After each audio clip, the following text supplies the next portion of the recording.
Hello guys, this is Sweet Service TV and welcome back to my channel. But before we start the devotional guys, I would like to shout out the following person on our channel na napunta rito at na-join sa devotional. Shout out and God bless to SSC TV of Korea, Heavens of TV of Korea, Michael Burita, Yans TV, Connie Vlog, Leo Bacoteco, Anthony Balmoria, Ben Loris Chonko, Friends and Dog Jones Magadja, and Gisela Zamora.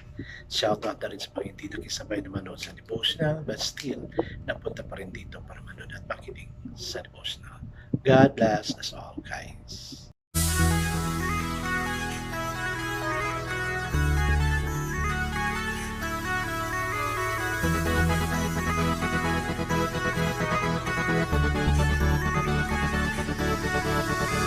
Fish TV, where you heard it, number one is on the top. Good advice is will never stop. Fish TV, where you heard it, number one is on the top. Good advice is will never stop. Guys, patapos naman yung buwan, no? This week, last week na natin. The next week is Brigada Eskwela na, no? Kaya sulitin natin yung bakasyon natin. Let's enjoy our week today while there's no class yet para ma-enjoy naman natin yung life natin. Alright guys, let's now proceed to our devotion. Let's open our Bible to Acts chapter 1 verse 5. And still guys, I'm using the New King James Version kasi simplified lang yung words na ginagamit niya kumpara sa King James Version.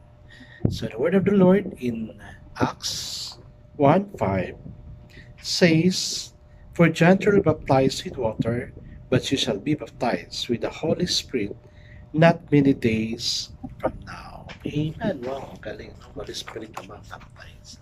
I guess let's not pray. Father, even me myself is really longing to be baptized with the Holy Spirit and water. Yes, Lord, ikaw nga napabaptize ka rin sa water. That's why, Lord, we really need to be baptized with water also. Thank you to God na days ago, I have led somebody to accept you as their personal Savior and Lord, and immediately during the night time, he was baptized. Lord, thank you for the opportunity of sharing the word to him. Lord, the way you have been baptized in water, we also want to be baptized with the Holy Spirit. Sana, Lord God, so we can also experience the power that you have. Yes, Lord, we commit all things to you in this we pray. Amen and amen. So the focus verse we have for this evening, guys, is of course, is yun lang, no? Acts 1:5, and ulitin ko, it says, "John truly baptized with water, but you shall be baptized with the Holy Spirit not many days from now." So the title of our devotion for this evening, guys, is The Baptism of the Holy Spirit. What is the baptism of the Holy Spirit that Jesus promised his disciples? Well, for me, I really experienced being baptized with the Holy Spirit. No? That was way back 1993 ata in one of the universities in Cagayan de Oro. It was during the time that I really experienced the work of God, God's work. I was slain, I mumbled, I speak in tongues, and I'm so happy that I was baptized during that time with the Holy Spirit. No? Kaya guys, i-design nyo rin na you will be baptized with the Holy Spirit. Hindi to sabi-sabi lang. It was written in the Bible, so dapat i-design natin ito. No? At totoo talaga ito. Okay.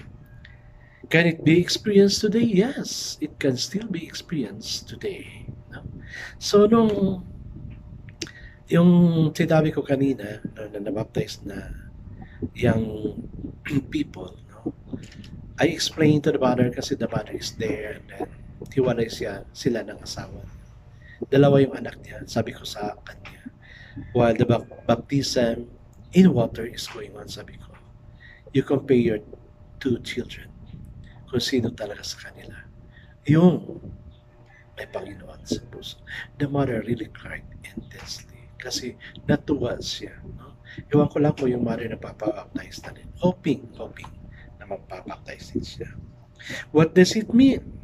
Jesus took unknown to teach and prepare for an unknown. He reminded them of the baptism by John. Some of the same element would be present in the baptism of the Holy Spirit: a sense of needs, a willingness to to be totally committed to God's plan and purpose.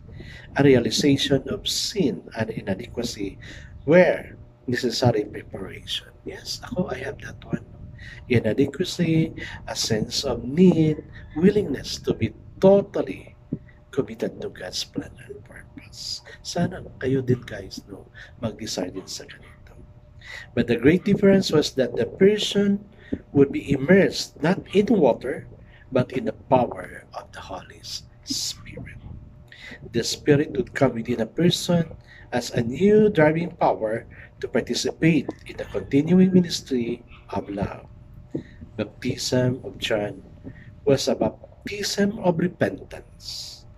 The baptism of the Holy Spirit would be the baptism of regeneration, of new life, new power, new gift for ministry beyond talent. The same is available to us if we pray. I need the Holy Spirit. I want the Holy Spirit. I am open to a fresh infilling of the Holy Spirit today. That's prayer, guys. If that is the desire of your heart that you will be filled with the Holy Spirit, then pray this prayer after me. Say it loud na marinig kayo kung sino man yung kasama niyo dyan. Say it loud para may witness. Again, let's pray it. And just repeat after me. I need the Holy Spirit. I want the Holy Spirit. I am open to a fresh infilling of the Holy Spirit today. Amen. And amen. Yes guys, kung may desire tayo, kung ano man yan, of course, lahat tayo may desire. But the most sana na i-desire natin is to be with God.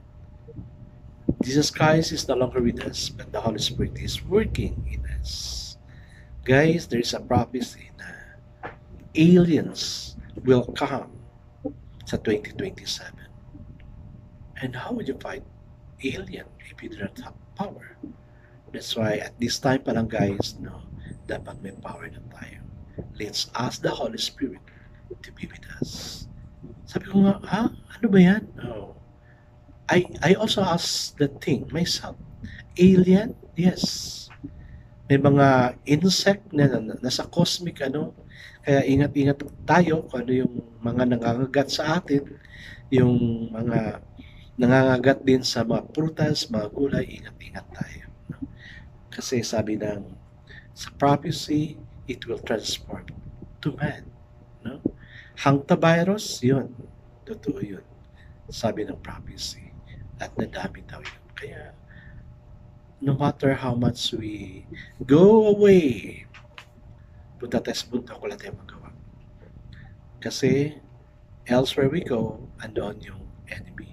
But the safest place to be with is to be with God and the Holy Spirit. Kaya, let's ask the Holy Spirit to be with us. I guess that's our prayer. Father God, before Christ sent the church into the world, He sent the Spirit into the church. The same order must be observed today.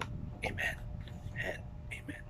Yes, guys, let us desire to have the Holy Spirit in us. God bless us always because God shall bless us 10 times better. This is again Reach TV. Kita-kita tayo muli at sa muli. Paalam!